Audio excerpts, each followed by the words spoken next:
Should Illinois state lawmakers get a pay raise? That's one thing that's included in the Illinois state budget that passed the Illinois House at about 2 or 3 in the morning Saturday, while a lot of taxpayers were fast asleep preparing for the long holiday weekend.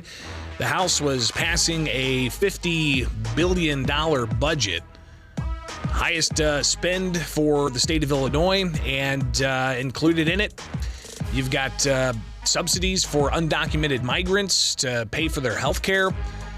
You don't have an extension of the Invest in Kids School Choice Scholarship Program.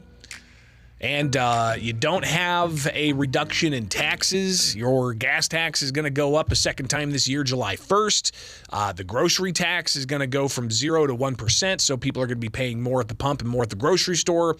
But all that's compounded with inflationary pressures as well.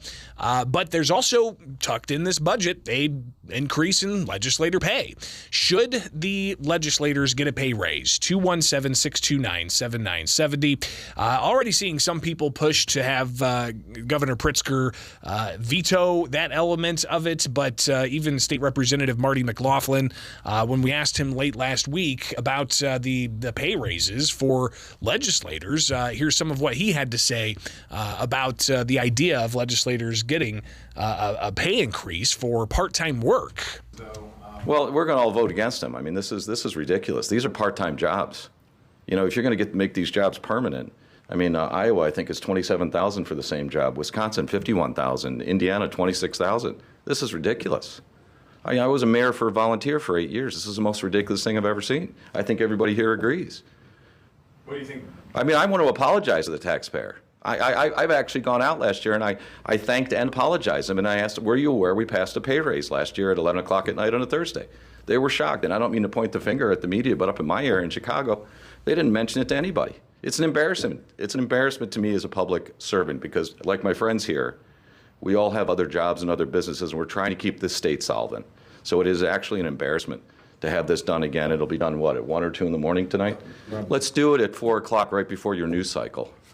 You know, that would be refreshing for me. So, again, State Representative Marty McLaughlin decrying these raises. Others in that group of Republicans during that news conference late Friday said that they don't take their money. They're not going to write a check to the state treasury.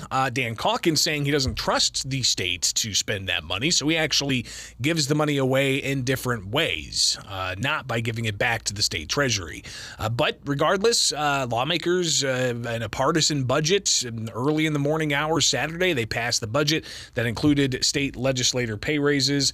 Here is House Minority Leader Tony McCombie talking about how she believes there's a constitutional issue with these pay raises. Because keep in mind, they gave themselves a pay raise in lame duck.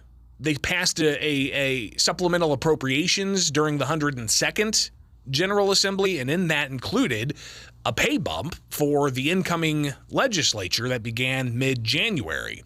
So early January, they pass a pay raise for the new legislatures coming in. The legislators coming in are getting that pay raise for the new General Assembly, but this budget includes yet another pay raise.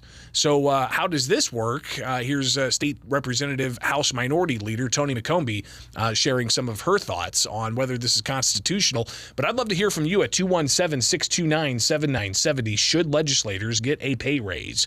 Here's House Minority Leader Tony McCombie.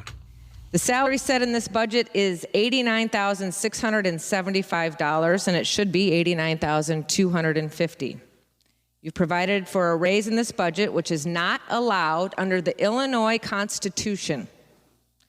Under the Illinois Constitution, in Article 4, Section 11, a member shall receive a salary and allowances provided by law, but changes in the salary of a member shall not take effect during the term for which he has been elected.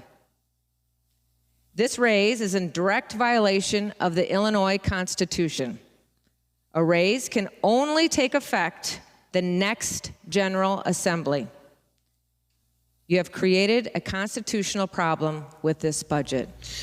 So, House Minority Leader Tony McCombie raising the question, how is this going to be resolved? Is a lawsuit going to be brought? We'll obviously be watching for that. But regardless of the concerns Republicans raised, it was a partisan budget. Democrats passed the budget, and that included a whole bunch of new spending programs. Again, the subsidies for undocumented migrant health care included in that budget.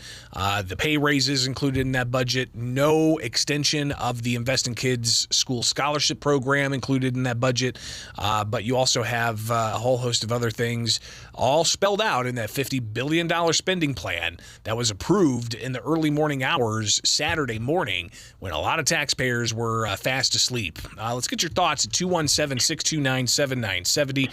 Should Illinois legislators get a pay raise? Good morning. No.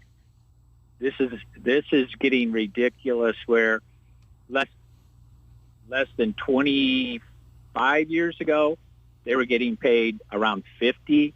So it's out of control for a part-time job. You look at the amount of time they spend in their legislation and in the Capitol. This is not even 20 hours a week if you figure out a full year. 1,000 hours. Well, all of the gimmicks have run out. No, you're right. And having being on the ground for the legislative action and watching it closely, they're in for it'll come in during spring session on a Tuesday late. Wednesday, Thursday, and then they'll leave for the weekend. But, hey, when they're in session, though, I mean, look at the tail end of session. They were doing 15, 16-hour days. Doesn't that count? No, they weren't. That's a false leader.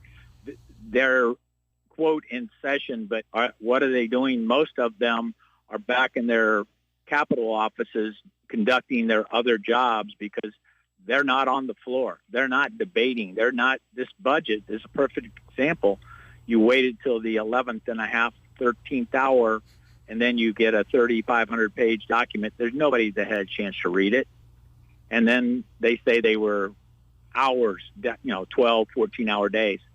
No, I work with these guys through other lobbyists, and no, they don't spend all day working on state stuff. Half of them are doing their own thing, and then they get paid to work for somebody else. Yeah, and then, during the summer months, they're not in session. They might have some hearings once a week scattered throughout the summer, but, those hearings may last an hour or two. But they also say, hey, they got constituent services they got to deal with and take all kinds of questions and calls from constituents. So, maybe there's a rationale for it, but some at the State House and the Republican side of the aisle say that it is part-time work and, they should not get that raise. What do you think? Should legislators get a raise? Good morning. No, they should not. Put them on minimum wage, pay them when they're only working at the State House, and be done with it. Everybody knows it's a part-time job. Look at all the states around us. They don't make near as much as what they do here. Yeah, and that was raised by State Representative McLaughlin talking about how, compared to other states, Illinois definitely pays its legislators very well. And then you also have the option of taking part in the legislator pension if you work enough years. And that could be a pretty nice pension, regardless of the fact that it's only 16% funded. It's probably the worst funded pension system in the country. But all that stacks up, and the taxpayers are footing the bill for it. Appreciate the calls, and we'll see exactly if the governor doesn't sign this bill, and if he's asked questions about why should lawmakers get a pay raise, and a variety of other questions about this budget. What other increases are there? Are there going to be increases to driving fees? Are there increases to how much it costs for you to get your driver's license renewed? What about the gas tax increase that's kicking in July 1st? Did they do anything to stay that? Or the grocery tax. People are going to be expected to pay more for their groceries and for their gas, while inflation's still a major problem. So all of this is in the budget, of course, and we'll see what the governor does once it gets on his desk. I imagine he'll have a news conference with Democratic leaders, and they'll talk about their priorities in the budget and how they plan on advancing more of their